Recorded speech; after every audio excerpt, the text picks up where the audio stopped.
What is up, Gig Nation? Welcome back to the channel.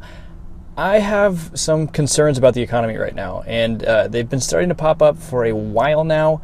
One of these indicators could have a really big and a negative impact on the gig economy. So let's talk about it. Let's talk about what it means for drivers and what you can kind of do to mitigate the risks if this potentially does pop up as forecasted by some of the bigger investment banks in the country. Okay, so let me pull up an article here from Reuters.com and let's get right into this. Essentially, Goldman Sachs is saying that they see oil prices above $80 per barrel this summer. Now, what does that mean for gas prices?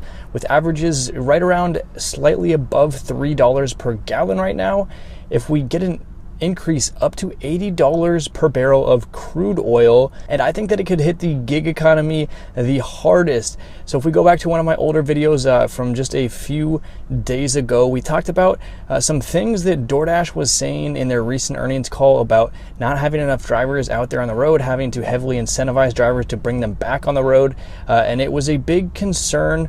During the call, they were worried about the prices that customers were facing. Uber has the same problem. Lyft has the same problem. Essentially, there's just are not enough people out there driving right now. And a lot of this could be due to shortages in the used car market. That's another place where we're seeing supply constraints. You just can't go out there and buy a car and start driving like you could a year ago. And so that makes it harder for new people to come on board. And older drivers, what's their incentive to drive if they can just be at home, collecting unemployment, collecting stimulus checks, day trading the market, putting their money in Bitcoin, watching AMC and GameStop go to the moon? Why would you be out delivering for 8-10 hours a day when there's much easier money to be made staying home? So what does this mean for drivers and delivery drivers, people out there on the road working? Is this going to be a big problem? Will it be so problematic that you will no longer be able to drive and this won't be profitable as a side hustle? Or will you be able to push through this? Here's my take. If you're delivering in a vehicle or driving in a vehicle that's fuel efficient, this could actually not be too much of a net impact on your earnings. And here's why.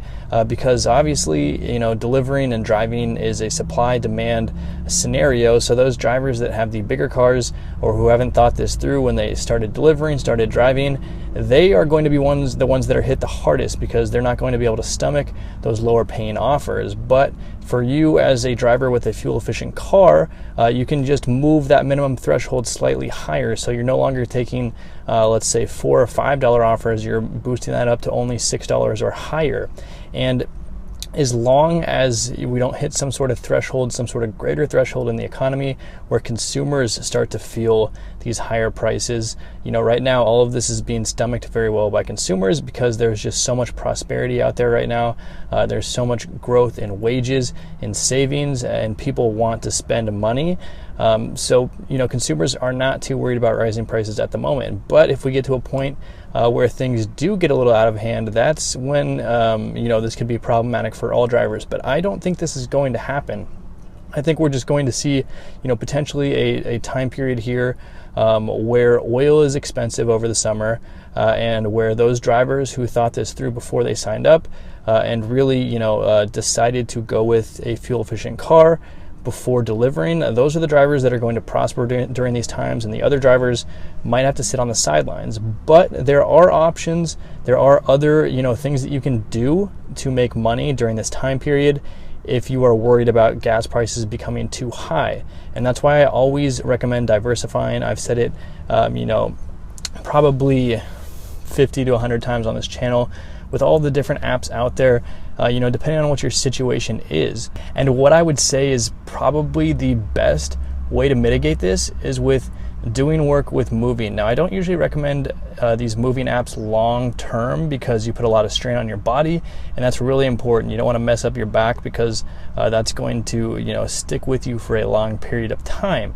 But if gas prices are the problem, some of these moving apps allow you to work without a car, so you can show up and do the moving part of a move only. Essentially what that means is the customer rented a U-Haul, pulled everything, got it all to their house, and you're just unloading and moving stuff into the house.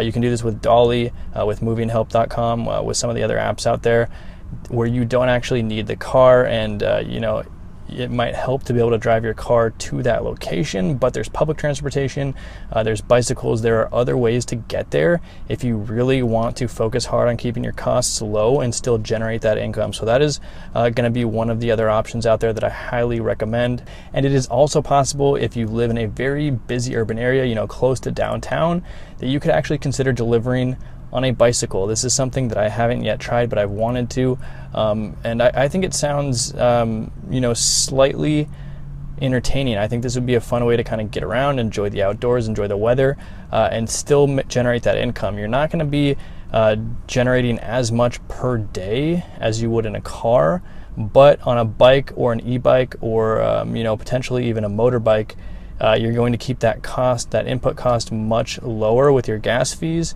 and you're still going to be able to generate that income. And the money is still good. The orders are still out there in a lot of places because of where the economy is at. And so once again, I don't think we're going to see an issue there. It's just the input costs rising. We already know from past experience that Uber Eats, Doordash probably aren't going to hire wages. It's just going to be on the customers to tip more. So hopefully customers are nice. You're living in a good area where tips are high, and they will adjust for this, and you're going to be just fine. If you enjoyed this video, make sure to hit that like button and subscribe to the channel for all of the latest updates.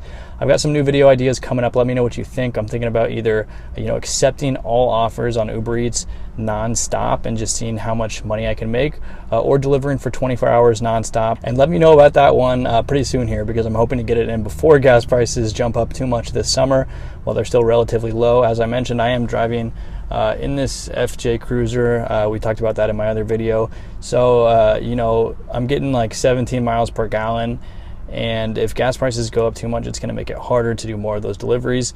I'm also looking at some other types of videos for some other side hustles, some other popular ways to earn money out there. And I've got lots of ideas, other stuff I do on the side, with day trading, and looking up into potentially videos with, mining, cryptocurrency, whatever the trend is right now in making money and side hustles. I'd like to be also making content about that. So if you're interested in those types of topics, leave a comment down below and let me know what I should do my next video about.